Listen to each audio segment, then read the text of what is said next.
কেন পালন করি? হ্যাঁ, মিলাদুন নবী সে পালন করবে যেই ছেলে পালন করবে, যে ছেলেকে ভেড়া বকরির মতো বাজারে বিক্রি করে দিয়ে আসতো, আমার নবী এসে তার দাম বাড়িয়েছে। মিলাদুন নবী সেই মেয়ে পালন করবে যেই মেয়েকে দুনিয়াতে জীবন্ত পুঁতে ফেলা হতো, আমার নবী এসে তাকে জান্নাতি দিয়েছেন, তাকে রহমত বানিয়েছেন। মিলাদুন নবী সেই মা পালন করবে যার গলার মধ্যে রশি বেচিয়ে বাজারে ছেলে বিক্রি করে দিয়ে আসতো।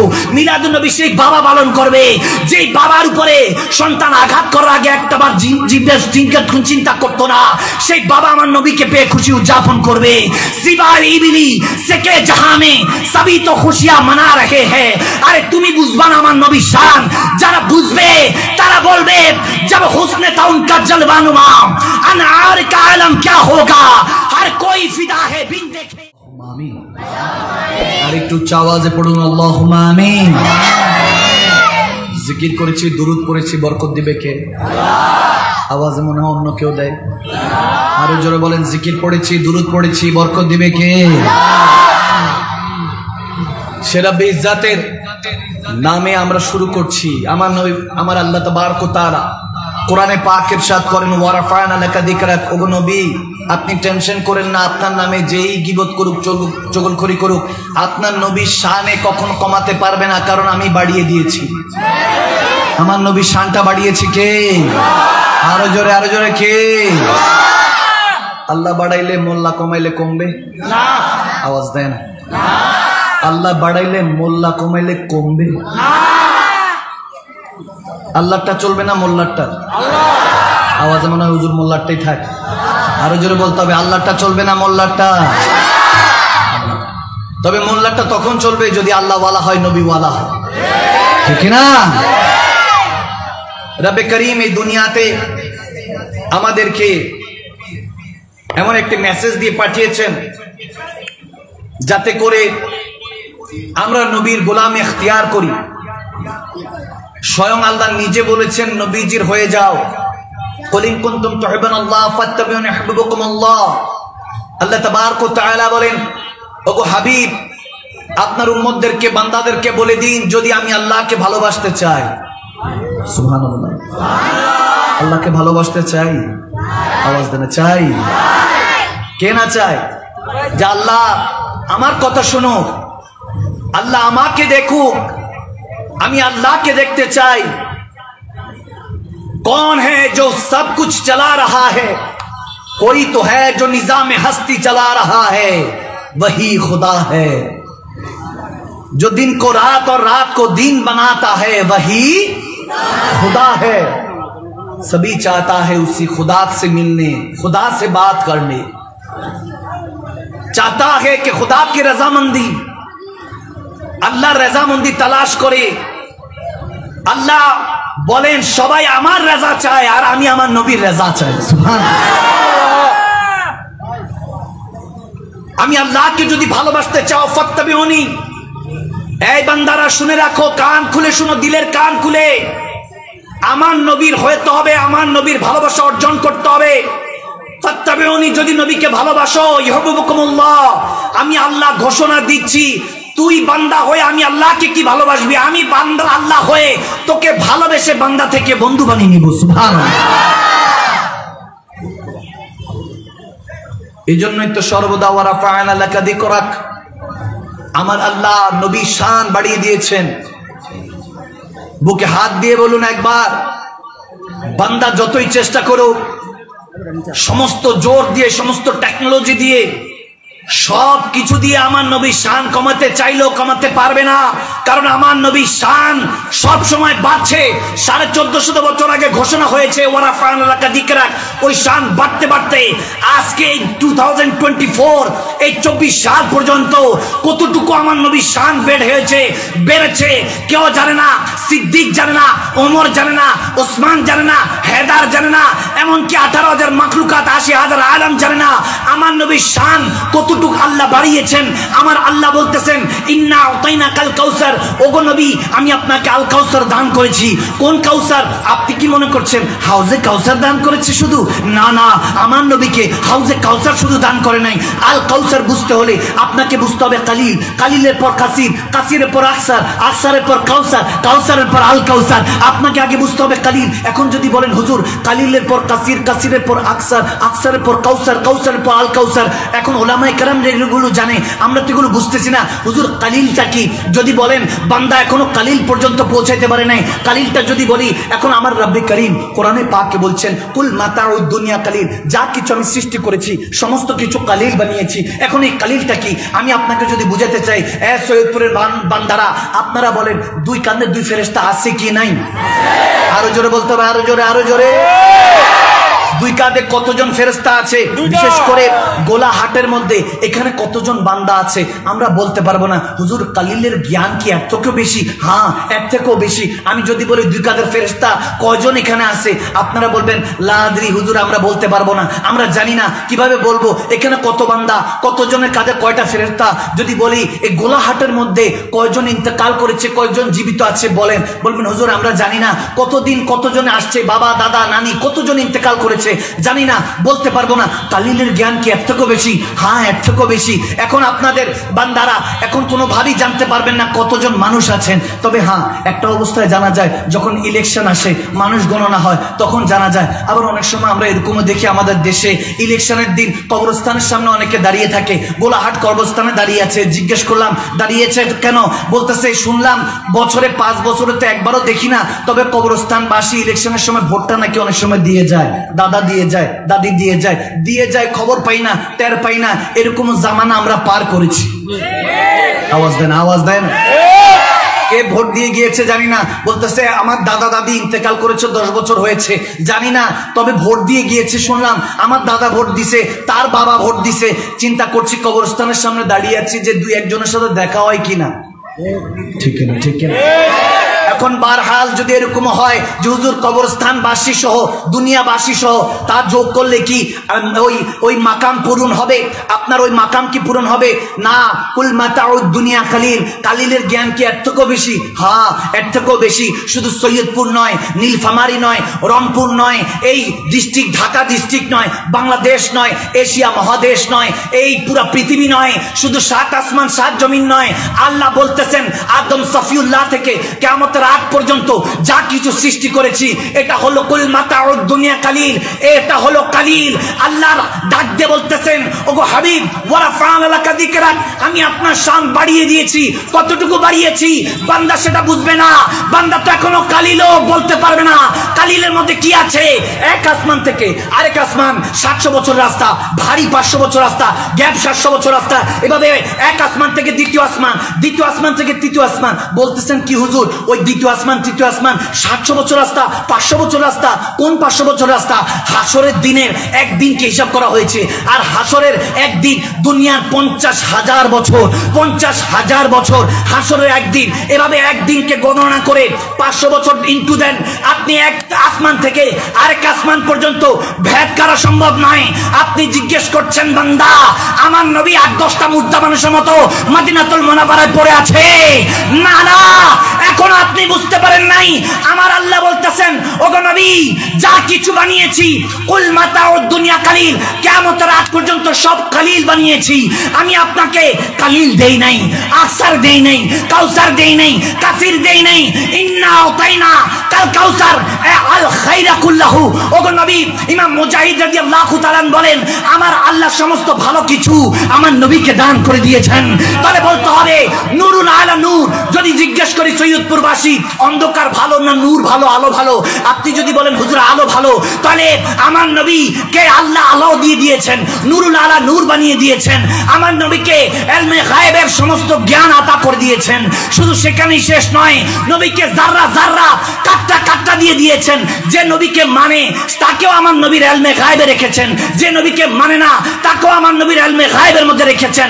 জান্নাতি হোক কিংবা জাহান্নামী সবাইকে আমার নবী চিনেন, শুধু তাকে চিনেন না, তার বাপ দাদা পুষ্ট পর্যন্ত চিনেন।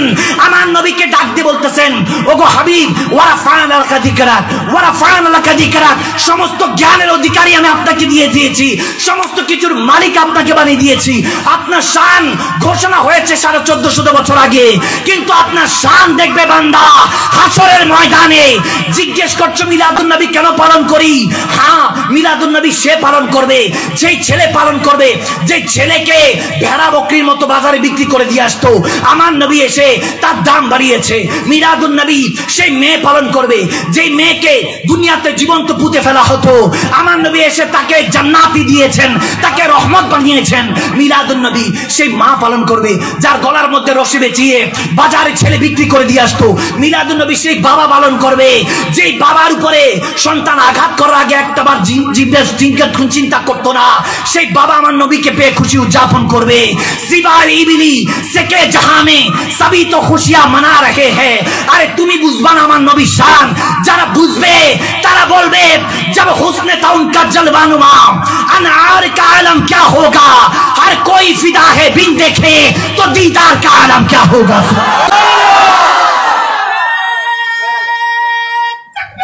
अल्लाह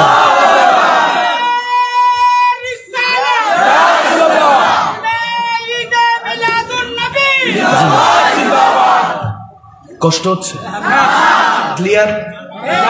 ওয়ারাফা'না লাকা যিকরাক, আমার নবীর শানটা বাড়িয়েছেন কে? আল্লাহ। সিম্পল বিষয়, বুঝলে আবু বকর, না বুঝলে আবু জাহেল। কি যুবকরা আওয়াজ দেয় না? একজন দুজন একসাথে বলতে হবে, ঠিক কিনা বলেন? নবীর শানে কোনো কম্প্রোমাইজ। মা বাপ কোরবান করে দিতে রাজি আছি, ঘর বার কোরবান করতে রাজি আছি, আমার নবীর শান নিয়ে কোনো কম্প্রোমাইজ চলবে না। আমার নবী আছেন তো মদিনায়, কিন্তু আছেন আসলে দার হাকিকতে আছেন আশিকদের সিনায়, ঠিক না? যতক্ষণ পর্যন্ত আমার নবীর পাগলরা দিওয়ানারা এখনো পৃথিবীর বুকে আছে, আপনি কি মনে করছেন আমার নবীর আশিকরা এই সরজমিনে নেই? আপনি জানেন না, নবীর সাথে সম্পর্ক করেন নাই, আল্লাহ ওয়ালাদের সাথে সম্পর্ক করেন নাই, বুঝবেন কিভাবে নবীর শান মান? যারা আল্লাহ ওয়ালাদের সাথে সম্পর্ক করেছে তারা জানে আমার নবীর শান কত মহান, ঠিক না? নবীর আসাও রহমত, যাওয়া রহমত। 12 রবিউল আউয়াল একই দিনে আসছেন, গিয়েছেন, দুনিয়াতে তশরিফ এনেছেন, দুনিয়া থেকে পর্দা করেছেন, ইন্তেকাল করেছেন। আমার নবীর আসাও রহমত, যাওয়া রহমত। এসেছেন উম্মতকে হেদায়েত করার জন্য, গিয়েছেন উম্মতকে শাফাআত করার জন্য, ঠিক না? তুমি কি বুঝবা? इनके भेजे में भेजा नहीं दिया खुदा ने, भेजा तो दिया लेकिन भेजे में भेजा नहीं दिया। আল্লাহ বুঝার তৌফিক দান করুক। একটা জিনিস মানে নবীর শানে বেয়াদবি করে, কিন্তু একটা জিনিস মানে মৃত্যু আসবে। আওয়াজ দেয় না?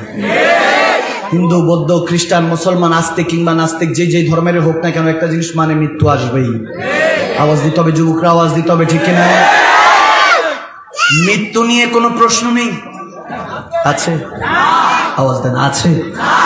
মৃত্যু নিয়ে কেউ প্রশ্ন করে না, বলে মালাকুল মউত তো আসবেই, মৃত্যু তো আসবে। যে যেভাবেই ডাকুক না কেন তিনি আসবে, তিনি কারোর জন্য অপেক্ষা করে না, ঠিক না? ঠিক না? কিন্তু আমরা জানি মালাকুল মউত একবার মুসা কালিমুল্লাহর কাছেও গিয়েছে। যখন গিয়েছে মুসা কালিমুল্লাহ, হাদিসে এসেছে মুসা কালিমুল্লাহর কাছে গিয়েছে এক থাপ্পড়। মুসা আলাইহিস সালাম, এই বাবা এখানে কি হয়েছে? এখানে একটা টু শব্দ করা যাবে না, একটা টু শব্দ না। কোরআন শুনে কথা হচ্ছে, কোনো আওয়াজ হবে না, শুধু ওয়াজ হবে, ঠিক না? কোনো আওয়াজ না। এখানের মধ্যে 2-4 জন দাঁড়িয়ে যান, যাতে এখানে কেউ ডিস্টার্ব না করে। মনোযোগ নষ্ট করার জন্য একজন ঢুকছে, সব জায়গায় ঢুকেও নি যে যুবকদেরকে বেশি না বেনামাজি করবো, একটু প্রেমিক প্রেমিকা, ঠিক না? ঠিক না? একটু সুদ ঘুষ এগুলো একটু চালু করবো, বেনামাজি বানাবো, জেনা করাবো, হাতের গোনা, হাতের জানা, চোখের জানা এগুলো করাবো। উনি সব এলাকায় থাকে, উনি ওনার মুরিদরা সব এলাকায় কি চিনতে পারতেছেন না মনে হয়? মিস্টার ইবলিস। মিস্টার কি? হ্যাঁ হ্যাঁ, এতক্ষণ পর মনে পড়ছে। কেউ কে হাসি দিতেছে, হুজুর ঠিকই তো বলছেন, আছে তো এলাকায়, আছে না আছে না আছে না? এখানে সব তো আল্লাহর ওলি নাই, কিছু কিছু তো আছে, আল্লাহর গলিও আছে কিছু, ঠিক না ঠিক না? হাইয়াল সালাহ হাইয়াল ফালাহ বলে মুয়াজ্জিন ডাক দেয়, কিন্তু মসজিদে যাওয়ার কোনো খবর থাকে না। এমনি জুমার দিন দেখা যায়। জুমার দিন কি দেখা যায়? জুমার দিন দেখা যায় ঘর থেকে বের হবে, মনে করেন মার কাছে স্ত্রীদের কাছে যে জোরে ধমক, এই আমার কাপড় কই, পাঞ্জাবি কই, আজকে জুমাবার মনে নাই, ঠিক কিনা ঠিক কিনা? এমনি 5 ওয়াক্ত নামাজে 7টা চলে যায়, খবর জুমার দিনে কিন্তু খবর আছে, ওইখানে শেষ নাই। বের হয়েই জুমা মুবারক এভরিওয়ান, আওয়াজ কমাইছে মানি না, জোরে বলতে হবে। জুমা মুবারক এভরিওয়ান দেয় কি দেয় না? ওখানের মধ্যে যদি একজন কোন রকম এলাকার বন্ধু বান্ধব থাকে না, একটু দুষ্ট, লেখে কিরে কেমনে কি, কিরে কেমনে কি, মানে আজকে কেমনে। যে 5 ওয়াক্ত মাঝে মাঝে মোটামুটি মসজিদে যায়, সে লিখে দিছে, কমেন্টস করছে, কিরে কেমনে কি। এখন তো মাইন্ডে লেগে গিয়েছে, মসজিদে গেছে, তারপরও মনে করেন ওই মুসল্লিদেরকে কোন রকম হাঁটিয়ে, আঙ্কেল আঙ্কেল যায় নামাজটা কাঁধে, বুঝতেছেন, আওয়াজ দেয় না, ঠিক কিনা? আছে না আছে না আছে না?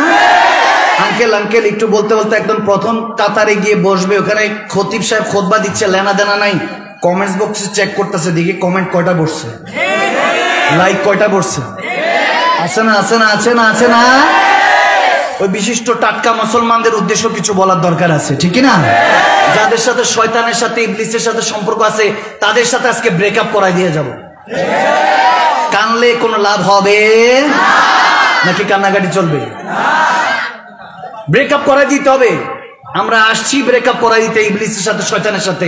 আজকে কবুল হবে আল্লাহর সাথে, কবুল হবে রাসূলুল্লাহর সাথে, ঠিক না?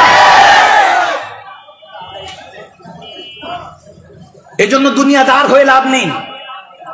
মনে রাখবেন, দুনিয়াদার আজকে হয়তো টাকাওয়ালাদের, কিন্তু আখিরাত আল্লাহওয়ালাদের, নবীওয়ালাদের, ঠিক না? এটা মনে রাখবেন। ক্ষণস্থায়ী দুনিয়াতে চিরস্থায়ী সুখ খুঁজে লাভ নাই। মনে রাখবেন, শান্তি, হাসি এগুলো ক্ষণস্থায়ী, কিন্তু সুখটা চিরস্থায়ী। হাসি আর শান্তি আসবে আর যাবে।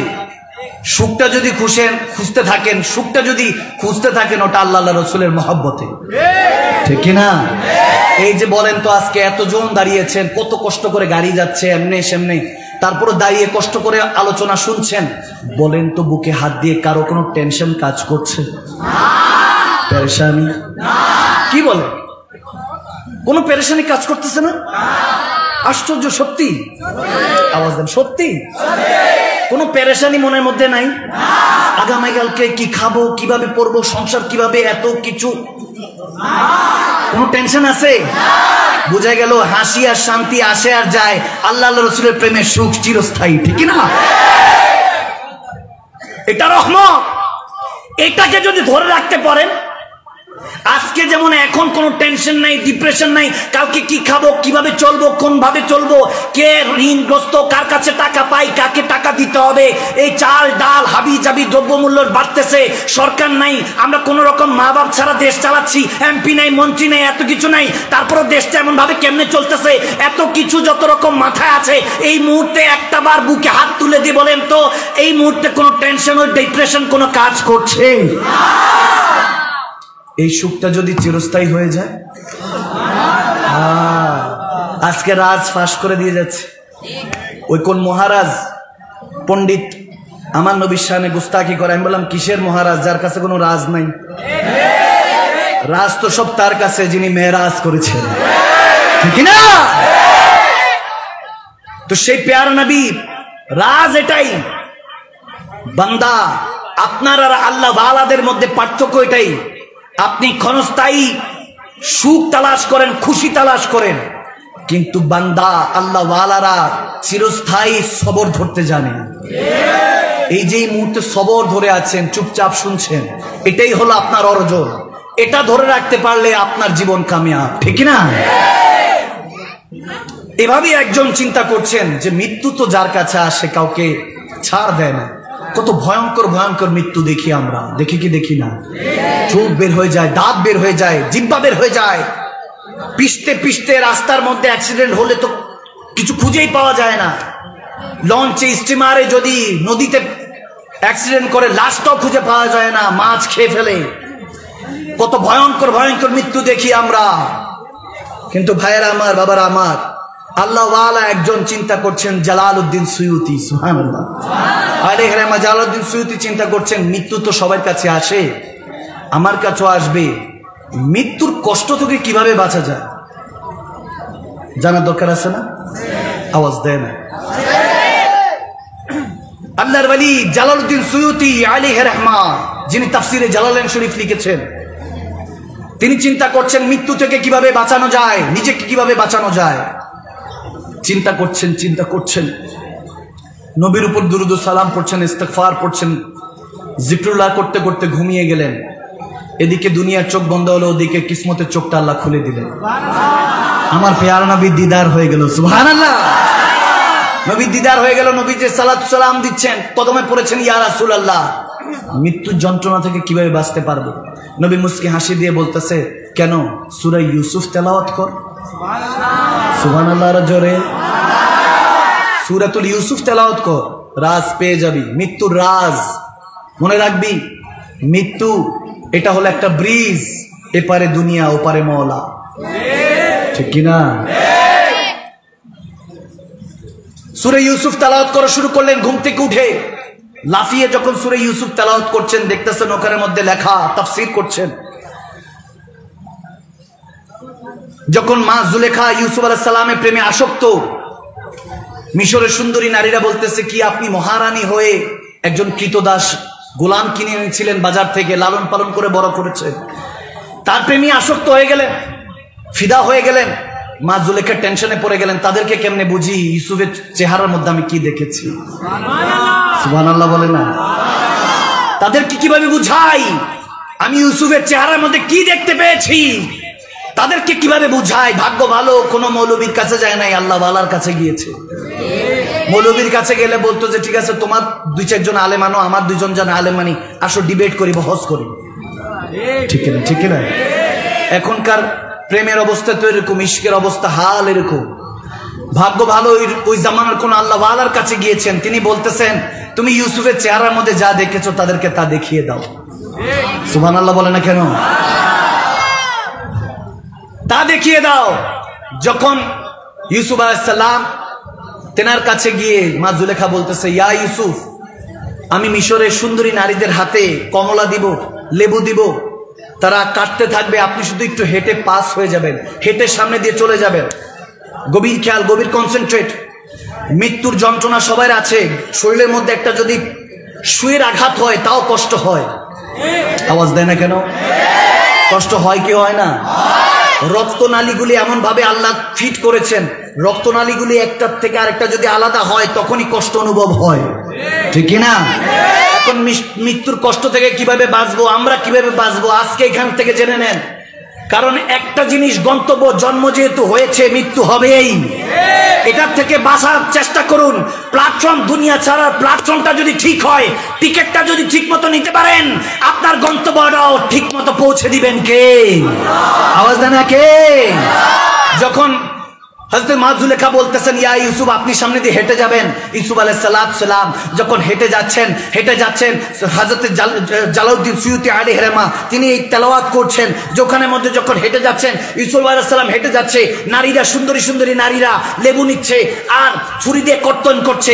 যখন কাটতেছে, আয়াতে কারিমা কোরআনে এসেছে, কাট্টা কাট্টা ইয়াদু আন্না, যখন সমস্ত কিছু কাটতেছে, ফল কাটতে কাটতে, লেবু কাটতে কাটতে আঙ্গুল পড়ে গেল, হাতের আঙ্গুল পড়ে গেল, তারা টের পায় নাই। হুসনে ইউসুফের মধ্যে জমে গেল যে ইয়া আল্লাহ, এটা কোন ধরনের সৌন্দর্য, জীবনেতে এই চোখ এত বড় সৌন্দর্য জীবনে দেখে নাই।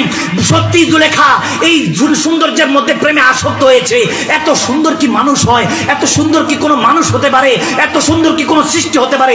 যখন ওই ইউসুফ আলাইহিস সালামের সৌন্দর্যের মধ্যে গুম হয়ে গেল, গেল, আরে হাত কেটে পড়ে গেল, টের পেল না, কষ্ট হলো কিন্তু অনুভব হলো না।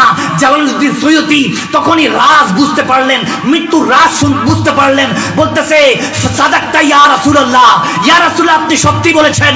আশিক যদি আপনাকে সত্যিকারে ভালোবাসে, ওটা তো ইউসুফ আলাইহিস সালামের সৌন্দর্য। যদি মুমিন বান্দা নবীকে একবার মৃত্যু সজ্জায় দেখতে পায়, ওই মোহাব্বতে যদি নবীকে দেখে, দেখতে থাকবে। আজরাইল জান নিয়ে যাবে, শয়তানি মান নিতে পারবে না।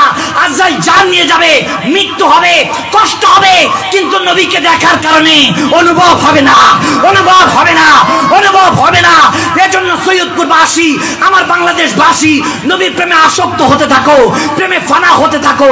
যখন নবীর শানে তুমি এরকম ভাবে ফানা হবা, তখনই জুবান দিয়ে বের হবে, তখনই তোমার মন থেকে গাওয়াহি দিতে থাকবে যে ওই নবীর শানে আমার জীবন যৌবন কোরবান, আমার মা বাবা কোরবান, সমস্ত কিছু কোরবান, নবীর জন্য সব কোরবান করতে রাজি আছি।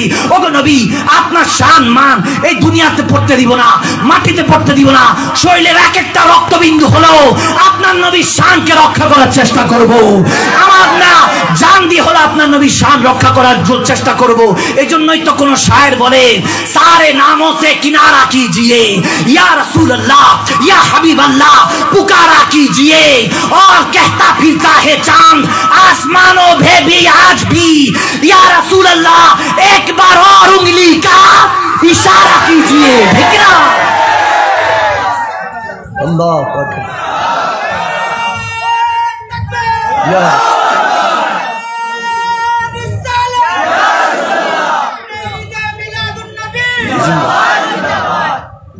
কষ্ট হচ্ছে নাকি শেষ করে দিব? চলবে তো ইনশাআল্লাহ। আমাকে বলা হয়েছে যে হুজুর খাব বিষয় নিয়ে কিছু কথা বলতে। আমরা স্বপ্ন দেখি কি দেখি না? আওয়াজ দেন, দেখি কি দেখি না? স্বপ্নের দাম আছে কি নাই? আছে। আল্লাহ কোনো কিছু অপ্রয়োজনীয় বান্দার জন্য দেয় নাই। ওই স্বপ্নের দাম আছে, আপনাকে বুঝতে হবে। ইমাম গাজ্জালি এটা বর্ণনা করেছেন এবং জালালউদ্দিন রুমি এটা বর্ণনা করেছেন, অসংখ্য উলামায়ে কেরাম বর্ণনা করেছেন, ইমাম তাবরানীও বর্ণনা করেছেন। একটা হাদিস এসেছে, এক যুবক আপনাদের উদ্দেশ্যে বলছি, এক যুবক যৌবন বয়সে খুব ইবাদতগার, পরেজগার, নেককার, সালেহীন, মদিনাওয়ালার পাগল। জোরে বলেন না সুবহানাল্লাহ, বলেন না। নবীর পাগল। এক রাতে ঘুমালেন, খাবের মধ্যে দুনিয়ার চোখ বন্ধ, কিসমতের চোখ খুলে দিলেন, আমার নবীর সাথে দেখা হয়ে গেল। সুবহানাল্লাহ। সে নবীকে দেখতে চাই কি চাই না? আওয়াজ দেয় না, চাই কি চাই না? এখন যখন সে খাব দেখলো আমার নবীকে, খুব গভীর কনসেন্ট্রেট, মনোযোগ আছে আছে আছে। নবীজিকে যখন দেখতেছেন নবীজির জিসম মুবারকে মাছি বসার চেষ্টা হচ্ছে। নাউজুবিল্লাহ। নবীজির জিসম মুবারক তো পাক, ঠিক কি না? যে নবীর জিসম মুবারক থেকে ঘামগুলিকে সাহাবায়ে রাসূলরা উম্মে আয়মান সংগ্রহ করতেন, আমার নবী বলতেছেন, এই উম্মে আয়মান কি করছো? ঘাম দিয়ে কি করবা? বলে, ইয়া রাসূলুল্লাহ আপনার ঘাম মুবারকে এমন খুশবু, আপনি কোনো এলাকায় যদি যান, সাহাবারা আপনার তালাশে আসলো, আমরা যদি বলি যে অন্য জায়গায় গিয়েছে, তখন খুঁজতে হয় না, আপনার নবীর খুশবু দিয়ে দিয়ে বোঝা যায় কোন জায়গায় গিয়েছে আমার নবী। বলে এত খুশবু, বলে আতর, আপনার ঘাম মুবারকটা আতর হয়ে হিসাবে জমাট করছি।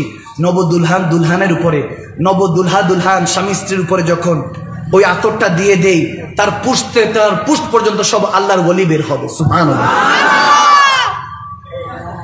সাহাবীরা আতর বানায় সেই নবীজির ঘাম, ঠিক না? যখন নবীজির জিসম মুবারকে মাছি বসতেছে, তারপরে মাছি তো দুর্গন্ধ জায়গায় বসে, সুগন্ধি জায়গায় বসে না, বসতে চাচ্ছে, বসে নাই, ওই যুবক সরিয়ে দিচ্ছে। গভীর খেয়াল। হুজুর আমরা তো স্বপ্ন দেখি, অনেক সময় দেখতেছি যে বিল্ডিং থেকে পড়তেছি। আমার কাছে অনেকে বলে হুজুর স্বপ্ন দেখি বিল্ডিং থেকে পড়তেছি, মনে হয় পয়রা সেভডা হয়ে যাবে। ঠিক না? ঠিক না? মাঝে মাঝে দেখি কুকুর দৌড়াচ্ছে, আওয়াজ দেয় না।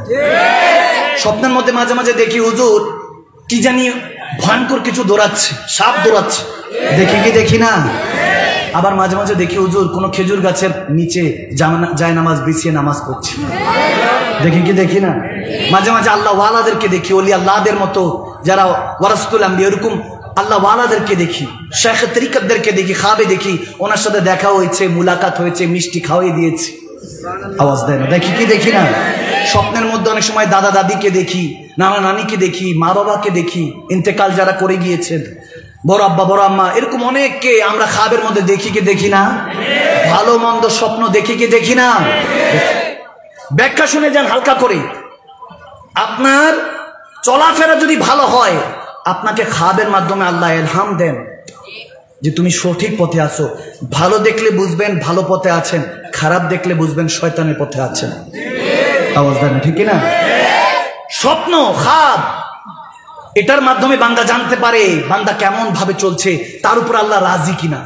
যদি রাতের বেলা স্বপ্ন দেখেন যে আপনি অনেক গুনার মধ্যে লিপ্ত, তাহলে সুম্মা মাআযাল্লাহ, বুঝতে হবে আল্লাহ আপনাকে দেখতেই পারে না, শয়তান আপনার উপর গালেব হয়ে আছে, ঠিক না? আর যদি কোন আল্লাহ ওয়ালাকে দেখেন, প্যারা নবীকে দেখেন, সুবহানাল্লাহ বলে, তাহলে বোঝা গেল যে আল্লাহ তার উপর রাজি, ঠিক না? ওয়াদখুলি ফি ইবাদি ওয়াদখুলি জান্নাতি, তার জন্য তার ইবাদত কবুল, তার জন্য জান্নাত অপেক্ষা করবে, সুবহানাল্লাহ বলে। ওই যুবক যখন খাবে দেখছে নবীজিকে, মাছিগুলি সরাচ্ছে, মাছিগুলি সরাতে সরাতে হঠাৎ করে ফজর আজান হলো, লাফিয়ে উঠলো। কোনো সাধারণ ব্যক্তির কাছে যায় না, কারণ সাধারণ ব্যক্তির কাছে গেলে স্বপ্নের তাবিরটা, ব্যাখ্যাটা যদি অন্যরকম করে তাহলে সমস্যা আছে। এক ব্যক্তি একজন নর্মাল এমনি হুজুরের কাছে, আলেমের কাছে গেছেন, ওরকম আল্লাহওয়ালা না মোটামুটি এলেম আছে, এরকম নর্মাল এক ব্যক্তির কাছে স্বপ্নের ব্যাপারে বলতেছে, বলে খাব দেখলাম, গতকালকে স্বপ্ন দেখলাম, আমি খালি দুধ পান করতেছি, পেট ভরে যাচ্ছে। ওই ব্যক্তি স্বপ্নের তাবির করলো, ব্যাখ্যা করলো, বলে তুমি তো মারা যাবা। দেখা গেল কয়েকদিন পরে মারা গিয়েছে। নাউজুবিল্লাহ, নাউজুবিল্লাহ। এত আসতে কেন? আরো জোরে বলেন নাউজুবিল্লাহ। মনোযোগ আছে তো ইনশাআল্লাহ? এরপরে আরেক ব্যক্তি সেম স্বপ্ন দেখলো যে দুধ পান করতেছে, পেট ভরে যাচ্ছে। এক আল্লাহওয়ালার কাছে গেছে, শাইখ তরিকতের কাছে, হুজুর স্বপ্ন দেখেছি শুধু দুধ পান করছি, পেট ভরে গেছে, এটার ব্যাখ্যা কি? ওই আল্লাহওয়ালা শাইখ তরিকত বললেন, তোমার তো রিজিকে বরকত হবে, তোমার জ্ঞানে বরকত হবে, সুবহানাল্লাহ। তাহলে ব্যাখ্যা জানতে হবে আল্লাহওয়ালাদের কাছে, ঠিক না? তো যখন দৌড়ায় গেলেন আল্লাহওয়ালার কাছে, শাইখ তরিকতের কাছে, ওই যুবক গিয়ে বলতেছে, হুজুর আমি তো আল্লাহর হাবিব সাল্লাল্লাহু আলাইহি ওয়াসাল্লামকে স্বপ্ন দেখেছি, এটার ব্যাখ্যা কি? দেখতেছি মাছি বসতেছে, আমি সরাই দিচ্ছি, আমার কি কোনো ভুল হয়ে গেল? আমার কি কোনো গোস্তাখি হয়ে গেল? আমার কি কোনো বেয়াদবি হয়ে গিয়েছে? আমি এটা কেন দেখলাম? নবীজিকে দেখেছি কিন্তু মাছি বসতেছে, এটা কি দেখলাম? তখন ওই আল্লাহওয়ালা সঠিক একটা ব্যাখ্যা করছেন, বলে সুবহানাল্লাহ, বলে এ বান্দা, আপনি যে স্বপ্ন দেখেছেন তা অনেক বড় দামি। আপনি যেটা দেখছেন ওই মাছিগুলি হলো জাল হাদিস, যা নবীজির শরীরে বসতে চাচ্ছে।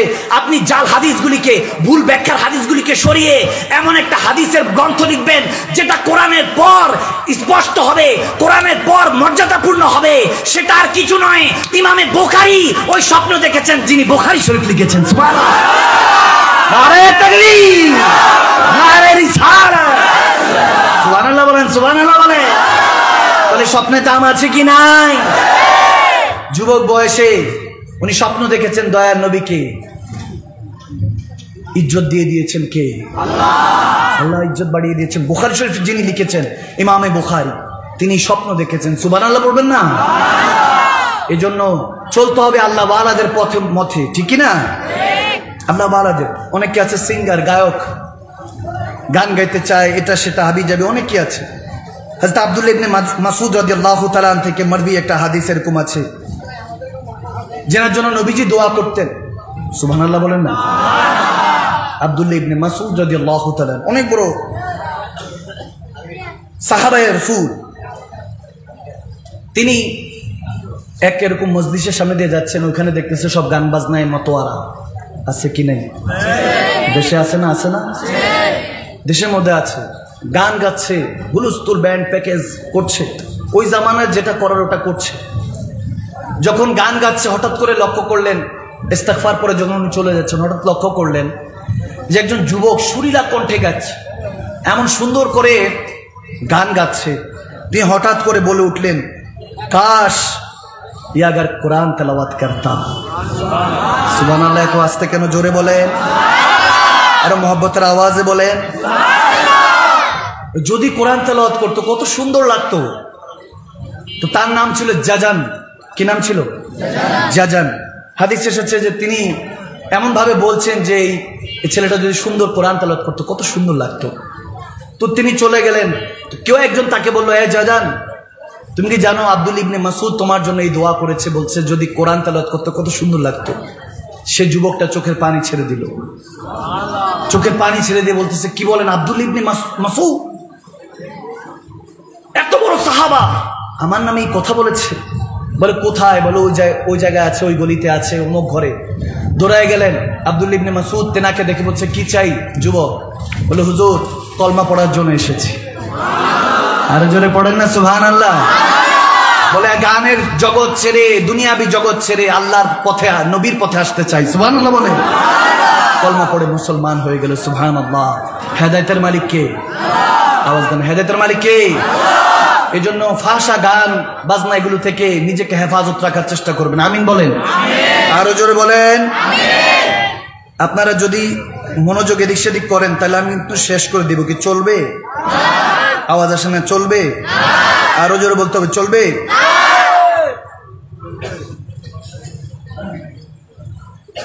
আমি এই কথাগুলি বেশিরভাগ যুবকদের জন্য বলছি। বাদশাহ হারুনের রশিদের জামানা একজন মজজুব ছিলেন, মজনু ছিলেন, বেহলুল দানা আলাইহি রহমা, একজন আল্লাহওয়ালা ছিলেন। আমাদের দেশে এরকম মজজুব থাকে, পাগল থাকে, কিন্তু আমরা পিটিয়ে মেরে ফেলি, ঠিক কিনা? কিছুদিন আগে গেল না তোফাজ্জল নামের এক যুবককে পিটিয়ে মেরে ফেলছে খাবার দাবার খাওয়ানোর পর। আমাদের মন মানসিকতা জানে কেমন হয়ে যাচ্ছে। দেশটা স্বাধীন হয়েছে কিন্তু সব পর, ঠিক কিনা? মানুষ সব পর হয়ে যাচ্ছে। দেশকে স্বাধীন করার চেয়ে দেশকে স্বাধীনতা ধরে রাখা অনেক কঠিন, ঠিক কিনা? বেহলুল দানা বাদশাহ হারুন রশিদ হজ করে যখন আসছেন, রাস্তার মধ্যে বসেছিলেন, প্রহরীরা বলতেছে সরো সরো, বাদশাহ আসতেছে। তখন বেহলুল দানা বলে উঠলেন, একটু মাজুব তো, ম্যাট পাগল তো, বলতেছে এটা বাদশাহ হারুন রশিদের রাস্তা না, এটা আল্লাহর রাস্তা। সুবহানাল্লাহ বলেন না? কিছু থাকে না, কিছু এলাকার মধ্যে থাকে না, একটু তেরা মার্কা কথাবার্তা, একটু মেন্টালি ডিস্টার্ব থাকে, একটু হয়তো আমরা পাগল মনে করি, এমনও তো হতে পারে আল্লাহ ওয়ালা হয়ে আছে, ঠিক না? এই জন্য কখনো কাউকে কষ্ট দেওয়া যাবে। বেহলুল দানা বলতেছে আল্লাহর রাস্তা, আমি ছাড়বো না। তখন দেখা গেল আর বেশি তর্কাতর্কি করলো না, কথা বেশি বাড়ালো না। বাদশাহ হারুন রশিদ যখন কাছাকাছি দিয়ে যাচ্ছে, তখন বাদশাহ হারুন রশিদকে বলতেছে, ইয়া বাদশাহ নামদার, আমি আপনার মতো পাগল আর কখনো দেখি নাই, আপনার মতো পাগল আর কখনো। বাদশাহ হারুন রশিদ বলে, কি বলে, কি এক পাগল আমারে পাগল ডাকে, পাগল হয়ে আমাকে পাগল ডাকে। আসলে ব্যাপারটা এরকম, যারা আল্লাহ ওয়ালা হয় তাদেরকে অনেকে পাগল মনে করে। পাগল মনে করলে কি হবে? সারা দুনিয়া মনে করে তাকে পাগল, আর সে একা মনে করে সারা দুনিয়া পাগল, ঠিক না? বেহলুল দানা বলতেছে, আপনি যে এত নারা, এত স্লোগান, এত কিছু দিয়ে আপনাকে নিয়ে যাচ্ছে, হাসি আসতেছে, হাসি পায়। কত দেখেছি, কত বাদশার জন্য একই নারা, একই স্লোগান, আওয়াজ দেয় না, ঠিক না? আপনি চলে যাবেন, দুনিয়া ছেড়ে চলে যাবেন, আপনি যাকে খেলাফত দিবেন কিংবা আরেক আসনে আরেকজন যে বসবে তার জন্য সেম নারা, সেম স্লোগান, ঠিক না? তাহলে আপনার মতো পাগল আর কি হতে পারে? তিনি ঘোড়া থেকে নেমে বসলেন, দাঁড়িয়ে বলতেছে, হযরত আমাকে কিছু নসিহত করুন, আমি শুনেছি আপনি ঋণগ্রস্ত, আমাকে বলুন, আমি ঋণগুলি দিয়ে ফেলি। বলতেছে, কি বলো নাদান, আল্লাহ তোমাকে দিলে আমাকে দেয় না বুঝি? সুবহানাল্লাহ বলেন না? কথাগুলি একটু ব্যতিক্রম মনে হতে পারে, কিন্তু এগুলি হাকিকত, ঠিক না?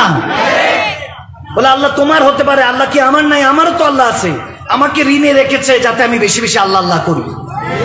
সুবহানাল্লাহ বলেন।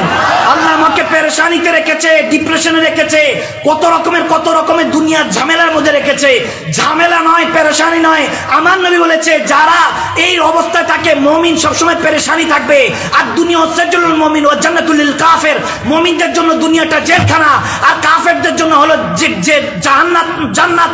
আল্লাহ কাফেরদের জন্য জান্নাত বানিয়েছে, মুমিনদের জন্য এই দুনিয়াটা জেলখানা বানিয়েছে। জেলখানায় কয়েদিরা কখনো ভালো থাকে? এটা তো বুঝি আমরা এটা বুঝি। এই জন্য আল্লাহ পেরেশানি রেখেছে যাতে বেশি বেশি আল্লাহ আল্লাহ ডাকতে পারি। সুবহানাল্লাহ। এই জন্য যারা পেরেশানিতে আছেন তাদেরকে আমি মোবারকবাদ জানাই। মালিক আপনাকে ডাকে, তার মানে মালিক আপনাকে ভালোবাসে। সুবহানাল্লাহ।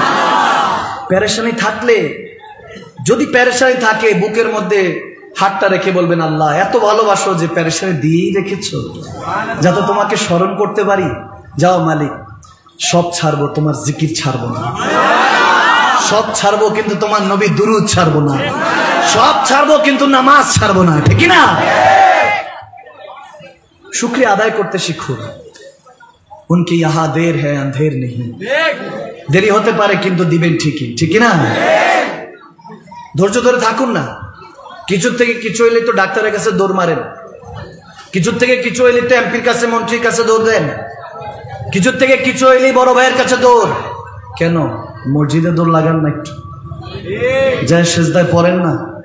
যে পরিবার, যে সমাজ আপনাকে বুঝতে চায় না, আপনাকে তিরস্কার করে, আপনাকে নিয়ে ঠাট্টা করে, আপনার পরিবার আপনার রক্ত হয়ে আপনার সাথে গাদ্দারি করবে, সমস্যা নাই, কাউকে কোনো কিছু দুঃখ শোনাতে হবে না। জান্না মসজিদে 2 রাকাত নফল নামাজের নিয়ত করে সেজদায় গিয়ে সুবহান রাব্বিয়াল আলা পড়ে বলে দেন না সমস্ত কষ্টের কথা তার কাছে, ঠিক না? ঠিক না? আপনার কষ্টটা দূর করে দিবেন কে? তিনি যথেষ্ট, কিচ্ছু লাগবে না। ঈমান আনেন, অন্তরের মধ্যে ঈমানটা ঠিক রাখতে হবে। ঈমানটা ঠিক রাখবেন আর কোনো পেরেশান হবেন না। এরকমই তেলুল দানা যখন এক নদীর পাড়ে বসে বসে ঘর বানাচ্ছে, তো বাদশাহ হারুন রশিদ আর তেনার স্ত্রী যখন যাচ্ছেন, মালিকা জাহান তখনকার পুরা দুনিয়ার তখন মালিকা মহারানী, যখন দেখছেন যে পাগল ঘর বানাচ্ছে, উনি দৌড়ে আসলেন, বলেন কি করছেন আপনি? বলে জান্নাতের ঘর বানাচ্ছি। কি আস্তে আস্তে সুবহানাল্লাহ, একটু জোরে বলবেন না সুবহানাল্লাহ? কিসের ঘর বানাচ্ছে? আওয়াজ দিয়ে বলেন কিসের? জান্নাতের ঘর। এই যে এখন যেটা অপরচুনিটি পাচ্ছেন, এটাই আপনার জন্য আখেরি। এরপর আর কোনো অপরচুনিটি আপনার জন্য অপেক্ষা নাও করতে পারে। আগামীকাল সমস্ত অপরচুনিটি শেষ হয়ে মালাকুল মউত চলে আসতে পারে, ঠিক না? এই জন্য গভীর কনসেন্ট্রেট। যখন বলছে জান্নাতের ঘর বানাচ্ছি, তখন ওই মহারানী মালিকা জাহান তিনি বললেন যে হুজুর, বেলুল দানার কাছে আলাইহির রহমা, ওই মাজুব আল্লাহর ওলির কাছে বলতেছে, হুজুর আমার কাছে কি একটা ঘর বিক্রি করবেন? বলে হ্যাঁ। কত দাম? দাম কত? How much? দাম কত? বলে দাম হলো 10 দিরহাম। কত? আওয়াজ দেন, কত? আরো জোরে। এটা মনে রাখবেন, কয় দিরহাম? 10 দিরহাম। যখন 10 দিরহাম বললেন, দিলেন 10 দিরহাম, নিলেন। বাদশাহ হারুন রশিদ বলতেছে কি কিনো এগুলো? 10 দিরহামে জান্নাতে ঘর, এটা কি সম্ভব নাকি? বাদ দাও, মানে আমি কিনবো। এখন যত রকম বাদশাহ রানী যাই হোক, স্বামী স্ত্রী তো, ঠিক না?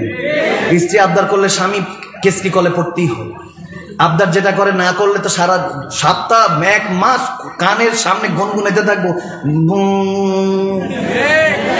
যারা বিয়ে করে না তারা এগুলো বুঝবে না, যারা বিয়ে করছে তাদের জিন্দিগি। যে যারা বিয়ে করো না তোমরা ভালো আছো, বিয়ে শাদী হলো দিল্লির লাড্ডু, খাইলেও পস্তাবি, না খাইলেও পস্তাবি, ঠিক না? মনোযোগ আছে? কিনবো, আমি কিনবো। আচ্ছা ঠিক আছে, 10 দিরহাম দিল, কিনছে। ঘরে গেল, ঘরে যাওয়ার পর ঘুমিয়ে গেল। রাতের বেলায় বাদশাহ হারুন রশিদ দেখতেছে স্বপ্নের মধ্যে যে জান্নাত সৈর করছে। সুবহানাল্লাহ। অনেক বড় একটা প্রাসাদ, আজিমুশান প্রাসাদ। দেখে কাছাকাছি গেল, প্রহরী বলতেছে, আটকে দিয়ে বলতেছে যাওয়া যাবে না। বলে কি বলো? এখানে আমার মালিকার নাম লেখা, আমার রানীর নাম লেখা, এটা তো আমার রানীর মহল। বলে যার মহল তিনিই যেতে পারবে। সুবহানাল্লাহ বলেন, আরো জোরে বলেন না সুবহানাল্লাহ। যার মহল তিনি যেতে পারবেন, আপনার জন্য না। তিনি কিনেছেন এটা 10 দিরহাম দিয়ে। এখন তো সে এত জান্নাতি আলিশান ব্যবস্থা দেখে ঘরে ঢুকতে দিল না। এরকম অবস্থায় ঘুম ভেঙে গেল, দেখতেছে ফজরে আজান। নামাজ পড়লেন, নামাজ পড়ার পর দৌড়ায় গেলেন সেই বেহুল দানার দরবারে। ওই যে একদম নদীর পাড়ে বসে আছে, ঘর বানাচ্ছে। কি বানাচ্ছে? ঘরটা কিসের? আওয়াজ দেন, কোন জায়গা? জান্নাতের ঘর বিক্রি করছে। পাগল তো, মাজুব আল্লাহ ওয়ালা। অনেকের কাছে এটা কিচ্ছা কাহিনী মনে হতে পারে। পুরো কোরআন শরীফ খুঁজে দেখেন, সব কিচ্ছা কাহিনী গল্প দিয়ে ভরা, ঠিক না? নবী রাসূল, আসহাবে কাফ, আসহাবে সুফা, কত নবী রাসূলদের ঘটনা। কিচ্ছা কাহিনী না। কারামাত আউলিয়া হাকুন, ওলি আল্লাহদের কারামত সত্য। আপনি তো মন লাগান না, এই জন্য বুঝবেন না। মন লাগালে ঠিকই বুঝবেন, ঠিক না? যেমন বাদশাহ হারুন রশিদ মনে করেছে কি না কি জান্নাতের ঘর। যখন দেখেছে, প্র্যাকটিক্যাল দেখেছে, দৌড়ায় গেছে, গিয়ে বলে হুজুর ঘর বিক্রি করছেন? বলে হ্যাঁ। কিসের ঘর জানি? জান্নাতের। ও হুজুর কিনবো, এই যে 10 দিরহাম। তখন বেহলুল দানা বলতেছে 10 দিরহামে কাজ হবে না, আরো লাগবে। বলে কত লাগবে? তোমার অর্ধ শাসক, পুরো দুনিয়ার অর্ধেকটা লাগবে। সুবহানাল্লাহ। কি বলেন হুজুর? গতকালকে 10 দিরহাম ছিল, আমার মালিকায় জাহান আমার স্ত্রী কিনে নিয়ে গিয়েছে, এখন 10 দিরহামের এই জান্নাতের এই ঘর আপনি পুরো দুনিয়া, পুরো কুল কায়নাত, এই যে পুরো পৃথিবীর অর্ধেকটা চাচ্ছেন, পুরো দুনিয়ার অর্ধেকটা চাচ্ছেন, এটা কিভাবে সম্ভব? বলে কালকে না দেখে কিনে গিয়েছে। তুমি তো আজকে দেখেই এসেছো, ঠিক না? বলে কালকে, গতকালকে তোমার রানী না দেখে কিনে নিয়েছে, এই জন্য তার জন্য 10 দিরহাম ছিল, তুমি তো দেখে এসেছো, এই জন্য তোমার জন্য কুল কায়নাতের এই দুনিয়ার অর্ধেকটা দিতে হবে। বলে হুজুর দিতে রাজি আছি, তারপরও দেন। বলে এখন আমি বিক্রি করবো না, শাটার ডাউন হয়ে গিয়েছে, এখন তোমার রাজত্ব পুরাটাই লাগবে। সুবহানাল্লাহ। এই জন্য বলছি, today is gift, past is history, future is mystery. Today is gift, অতীত, ইতিহাস, ভবিষ্যৎ আপনার জন্য রহস্য, বর্তমানটা হলো তোহফা, গিফট, ঠিক না? অতীত কিছুই জানেন না, সব ইতিহাস। ভবিষ্যৎ কিছুই জানা নেই, সব রহস্য। কিন্তু বর্তমানটা তো জানা আছে, এটাই গিফট, এটাই আপনার জন্য তোহফা, পুরস্কার। আজকে আপনায় নেন, আজকে আপন করে নেন, টুডে কে আপন করে নেন। আপনি যখন আজকে আপনায় নেবেন, দেখবেন ভবিষ্যৎ আখিরাতটা আপনার বেহেশতের নসিব করে দিবেন কে? আওয়াজ দেন না কে? হেদায়েতের পথে আল্লাহ কবুল করবেন। এই জন্য আজকে পরিবর্তন করুন। কাল শুধু মৃত্যু ছাড়ার কিছু নয়। আর অতীত যে ছেড়ে আসছেন, ওটা তো আপনি বলতেও পারবেন না কি রেখে আসছেন। আল্লাহ তাবারক ওয়া তাআলা আমাদেরকে ইহদিনাস সিরাতাল মুস্তাকিম, সহজ সরল সঠিক পথে চলার মতো তৌফিক দান করুন। আমিন বলেন, আমিন বলেন। আমাদের প্যারা নবীর সাদাকায় চলার মতো, প্যারা নবীর কদম মোবারকে ওই ধুলিকণা নিয়ে চলার মতো তৌফিক দান করুক। আমিন বলেন। আপনাদের মনে কষ্ট হচ্ছে যে হুজুর 1:30 বেজে গেছে, বাদ দেন। আজকে 2-1 আওয়াজ করতেছে, সবাই আওয়াজ করতেছে না, চলবে চলবে। তাহলে লাস্ট মেসেজ আপনাদের জন্য, একটা লাস্ট হাদিস। মেহমুদ গজনবী আলাইহির রহমা, সুলতান, হিন্দুস্তানের একজন বাদশাহ ছিলেন। তেনার মধ্যে সবসময় একটা প্রশ্ন কাজ করত যে সবুকুদ্দিন, তেনার বাবার নাম ছিল, যে সবুকুদ্দিনের ছেলে কি আমি? তারপর আরেকটা 3টা প্রশ্ন কাজ করত। আমাদের মনের মধ্যে তো এরকম অনেক প্রশ্ন কাজ করে, করে না? করে কিনা? সবুকুদ্দিনের ছেলে কি আমি? দ্বিতীয়ত হলো যে উলামায়ে কেরামরে ওয়ারাসাতুল আম্বিয়া বলে, নবী রাসূলদের ওয়ারিসে আলেমরা, এটা কি সত্য নাকি এমনি নিজের ফায়দার জন্য? আর থার্ড ওয়ান, কিয়ামত কি মানে সংগঠিত হবে? কিয়ামত কি সত্যি সংগঠিত হবে কিনা? এই 3টা প্রশ্ন তেনার কাছে আসতো। উত্তরটা জেনে যান। তেনার ভিতরে সবসময় খেয়ে যেত যে সত্যি সত্যি আমি সবুকুদ্দিনের ছেলে কিনা, আলেমরা ওয়ারাসাতুল আম্বিয়া কিনা, থার্ড ওয়ান কিয়ামত হবে কিনা। যখন এই প্রশ্ন তেনার ভিতরে খেত, একদিন বের হয়েছেন সফরে, হঠাৎ করে দেখতেছেন একটা ঘর থেকে মৃদু মৃদু আলো, একটা ছোট্ট বাচ্চা ওই আলোর মধ্যে পড়ার চেষ্টা করছে। সুবহানাল্লাহ। তলাবে ইলম, মাদ্রাসা শিক্ষার্থী পড়ার চেষ্টা করছে। তো সুলতান মেহমুদ গজনবী আলাইহির রহমা, তিনি যখন কাছাকাছি গেলেন, মেহমুদ গজনবী বলতেছেন, কি ব্যাপার বাবা, তুমি এখানে কেন পড়ছো? তোমার কাছে চেরাগ, আলো নেই? বলে আমি এতিম, আমার কেউ নেই, আমার আল্লাহ রাসূল ছাড়া আর কেউ নেই। হিন্দুর বাসার পাশাপাশি উনি একজন হিন্দু ভাই, ওনার এখানে আলো আছে, ওই আলো থেকে আমি একটু ইলম অর্জন করার চেষ্টা করছি। আমি নবীজির গোলামিতে আসতে চাই, দায়ী হতে চাই, একজন আলেমে দ্বীন হতে চাই। সুবহানাল্লাহ। সুলতান মেহমুদ গজনবী কত দান করতেন, কত সাদকা দিতেন। হঠাৎ তেনার মধ্যে একটা অন্যরকম ফিলিংস কাজ করে গেল।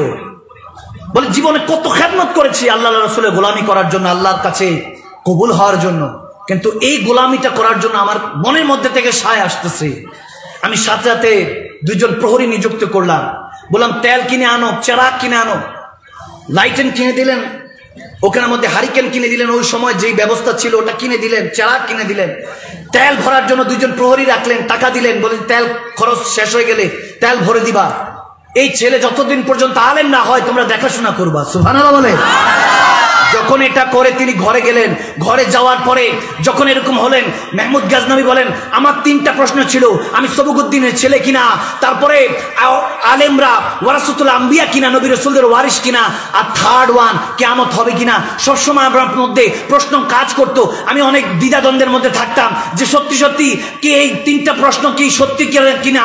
তখন বলতেছে আমি যখন ওই দিন ওই ছেলেকে হেল্প করে আমি যখন ঘরে গেলাম, আমি দুনিয়ার চোখ বন্ধ করলাম, কিসমতের চোখটা আল্লাহ খুলে দিলেন, পেয়ারা নবীর সাথে দেখা হলো, পেয়ারা নবীর সাথে দিদার হয়ে গেল। নবীজি আমাকে এক প্রশ্নের উত্তর, 3টা প্রশ্নের উত্তর একটা উত্তরে আমার মধ্যে জানিয়ে দিলেন, 3টা কোশ্চেন একটা অ্যান্সারের মধ্যে জানিয়ে দিলেন।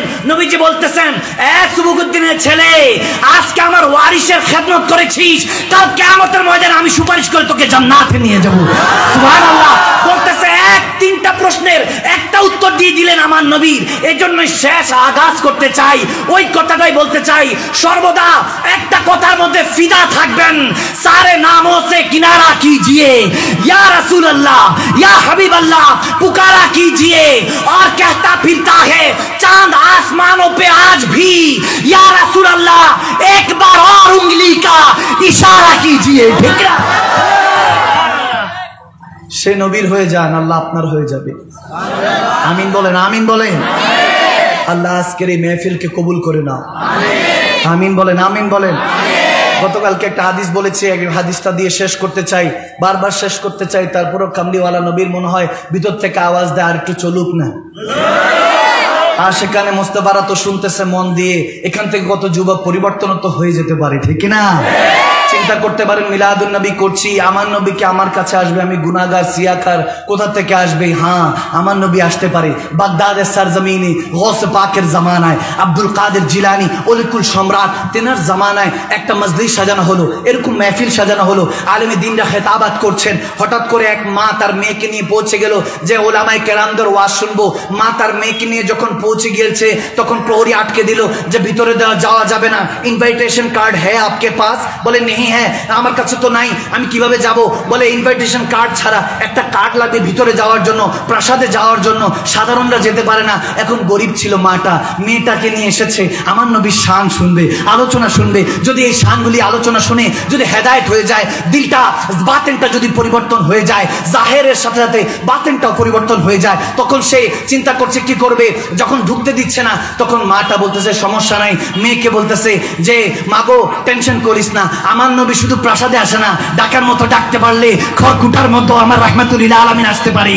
আমার আল্লাহ সেই ক্ষমতা দিয়েছেন। যখন চলে গিয়েছে, ঘরের মধ্যে যাওয়ার পর সারা রাত মা কোরআন তেলাওয়াত করে, হাদিসে পাকের কথা শোনায়, আর মেয়েটা নাতে রাসূল পড়ে, জিকরুল্লাহ করে, এরকমই কাসিদা পড়তে পড়তে মা মেয়ে সারা রাত কাটিয়ে দিল।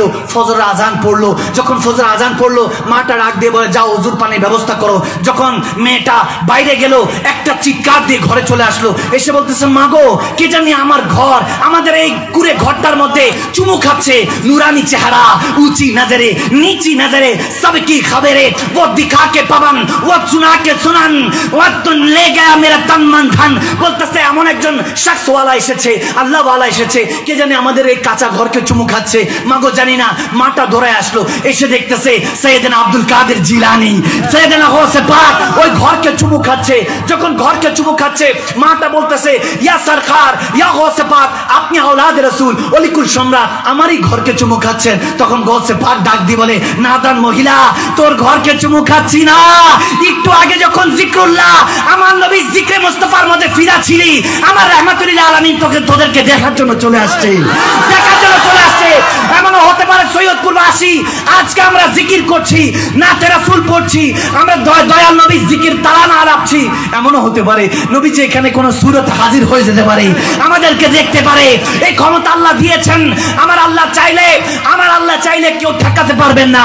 নবীজি যখন চুমু খেয়েছেন, সাইয়েদনা গাউসে পাক বলতেছে আমি ওই ঘরকে চুমু খাচ্ছি, তোর কোনো ঘরকে চুমু খাচ্ছি না যেখানে আমার নবী এসেছেন।